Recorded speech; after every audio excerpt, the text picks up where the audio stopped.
Ang Barangay Kalabayan ning Dakbayan ang magsaulog sa pista sa patron ni Senior San Roque karong Agosto 16, 2024. Diin ang mga kalihukan nga nakaandam nga magsugod karong Pizza 13 ngadto sa Pizza 16 sa adlaw sa pista.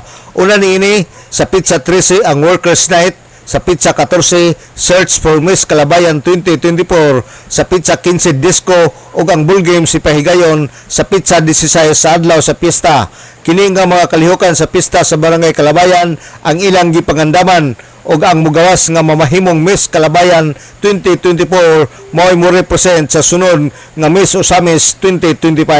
Sa interview ni Barangay Kapitan Julieta Lauriti sa Kalabayan nga dako kayo gikatabang ang ayuda sa syudad nga 500,000 para sa mga kalihukan sa barangay sa pista, ug tungod nini ang barangay wala maglisod sa pagpangita og pundo para sa mga kalihukan. Sir, dako kay nga akong pagpasalamat sa atong pinalangga nga mayor nga abtik ayo no.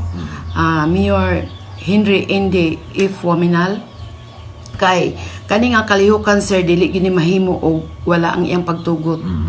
Dayon ang ila pong suporta. Ingon man ni kung ando Gob Henry nga tanan nga kaayuhan sa barangay ila yung gihatag. Usa na niya. Pasalamat mi kay ana og dako sir kay daghang kay mga kaayuhan nga gihatag sa ang barangay. Kani nga kalihukan mo sa fiesta lipay kay mi kay sila po nag-support na mo.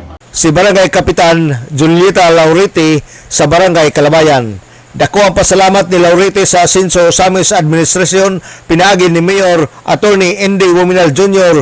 sa ayuda nga gihatag sa barangay para sa mga kalihukan. Alang sa DXDD Radio Campana, ang radyo sa simbahan, WD 45 Dudong Bargamento, Danag sa Dakbayan.